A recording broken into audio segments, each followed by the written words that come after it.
Hi everyone, thanks for coming back. This is part 2 of my series on the Chinese Civil War, and today I'm going to be talking about the early years of the Chinese Communist Party and of the Kuomintang. So first, the KMT. They were founded by Sun Yat-sen to bring down the Qing Empire, the ruling emperor and empresses of China who had ruled up until this point were becoming very corrupt, and the ordinary Chinese person did not have very good quality of life. So Sun Yat-sen established the Kuomintang to bring down the Qing Empire, which did happen, and the KMT was an essential part of in 1911. After the Qing Empire was brought down, the Chinese Republic was established, but it was near bankrupt. It wasn't very effective in centralization of management of China, so it didn't have much way in the way of collecting revenue to establish a functioning economy. So they were reliant on Japanese loans at this time. In addition, although they did contribute to the war effort against Germany in the First World War, the Chinese Republic was essentially ignored at the peace conferences, including in the Treaty of Versailles. Although they thought that the German occupied areas of China would be returned to China, they were actually handed over to Japan. So they were embarrassed and humiliated at the conference. In addition, after the revolution, the KMT actually never managed to seize control of China, and even in the post-World War I time they were unable to seize control because China is such a huge country. After the Qing Empire was brought down, it established sort of a warlord country that was managed. Different regions were managed by different warlords, and they were never able to really centralize those, and the warlords ruled by violence with their armies, particular areas and territories that they were working in. In any case, the goal of the KMT since its establishment had been to defeat China's internal and external enemies. At the initial establishment, of course, the internal enemy was the Qing Empire, and we'll talk about who that focus switches to after the Qing Empire, after we've talked about the CCP. So the CCP springs from the May the 4th movement, which if you're doing HL you are going to learn about further. But basically this was a protest response to the embarrassment of the Treaty of Versailles and sprang about a real nationalistic fervour in China. They were embarrassed and ashamed of being mistreated at the conference. They thought they were seen as second-class citizens, and so this really sprang about a nationalist movement. So the CCP was founded in response to that nationalist movement in Shanghai in 1921, and Mao Zedong was a founding member of the CCP. Mao Zedong was actually a revolutionary before he was a Marxist, and what I mean by that is that he did have a revolutionary sense. He did want to overturn the Qing Empire, but he wasn't sure by which political system that should be replaced with. However, he did turn to Marxism after he saw the success in Russia in the Bolshevik Revolution, and he saw that how they motivated the peasantry and the workers, that would also be the suitable replacement political system in China as well. So he was a revolutionary. He did want to overturn the ruling regime in China, and he became a Marxist after that in response to needing to figure out what system he thought would replace the ruling system in China. This sort of the CCP did involve the Soviet Comintern to start with. So this is the committee in the Soviet Union who was responsible for international revolutionary fervour. So the Soviets were involved in the initial establishment of the CCP, but their involvement becomes less and less as they go on. But in any case, their goal was the same as the KMT, to defeat China's internal and external enemies. And interestingly, a lot of revolutionaries at this time are a member of both the KMT and the CCP, including Mao himself. He is a member of the KMT and the CCP at the same time.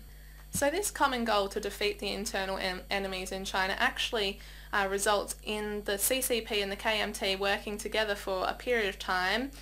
Actually twice they work together, but the United Front comes together between the KMT and the CCP in 1924 to defeat those warlords that I mentioned earlier, who had a grip over China and were stopping it progressing any further. So the KMT and the CCP combined their armies and largely overcame the warlords by 1927 in what is known as the United Front. After the defeat of the warlords, there's a huge power vacuum in China. The warlords have been defeated, there's no more Qing Empire, and so a new ruling regime needs to be established, and this is when conflict between the CCP and the KMT begins to arise. Zhang Jixi actually immediately violently turns on the CCP and the White Terror in 1927. So this involves Zhang using his armies to violently round up communists, and culminating in a period in Shanghai known as the Shanghai Massacre, which begins on April 12, 1927, and it's estimated about 12,000 communists were executed, murdered or missing in this time period. Estimates about that differ because the KMT reports that about 5,000 communists are missing and the CCP reports about 50,000, but more objective estimates range to about 12,000 communists dead in this time. Over the next 10 years from 1927, Zhang devotes his army to eradicating the CCP, and he nearly is successful. What he does is he establishes highly trained divisions in the KMT army with the help of German General Hans von Seeckt. They use encirclement tactics, which also become common use in World War II by Germany, and they're supplied with weapons by the Germans, the Nazi Party, and their uniforms and tactics all reflect sort of the German military at this time, which we know in the 1930s is becoming very strong. And what they do is they encircle groups of communists and they try to eradicate them that way. So in order to escape this violent reaction from Zhang, the CCP head on what is known as the Long March, a very famous event in CCP history, I suppose.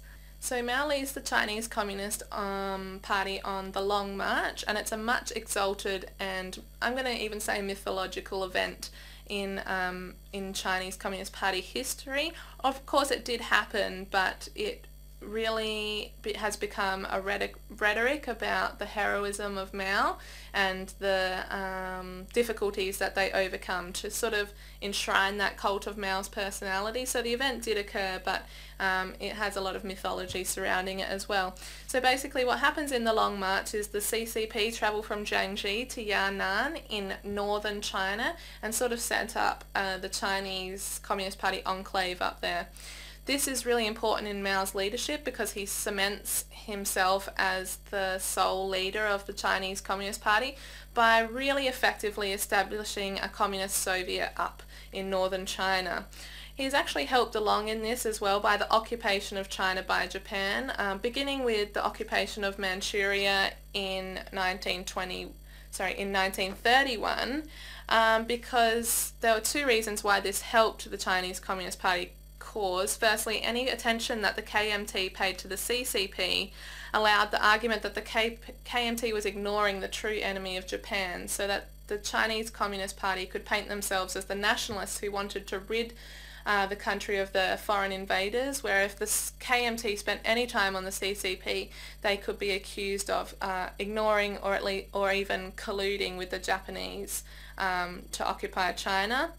In addition, there was a really strange incident in Xi'an in 1936 during this time period where the Chinese Communist Party is up north. There's a mutiny in Zhang's KMT army, and what the leaders do of the mutiny is they actually capture Zhang and turn him over to the Chinese Communist Party. But really interestingly, instead of executing Zhang, or at least holding him hostage, they release Zhang on the condition that, they say they'll release him on the condition that the KMT and the CCP form a new united front to fight against the Japanese, and they want Zhang to be in charge of this new united front. So this is a really interesting development. However, this allows the CCP to begin to flourish again, and they are able to unite again to fight against the Japanese once the full-scale invasion begins in 1937, but even then infighting resumes as early as 1940. So the Second Sino-Japanese War and the Second World War have some consequences within the CCP and the KMT. Firstly, Jiang Jieshi is as the leader of the United Front, I suppose, becomes seen as an international statesman, whereas the CCP, they interestingly become allies with the USA, mainly because of the common enemy with Japan. But on first thought, you wouldn't think they would become allies because communism versus capitalism and all that. But thanks to the Soviet Union sort of speaking in the ear of the USA, saying that the CCP is not real communists. They're just, about improving lives of peasants. They're not communists like we are.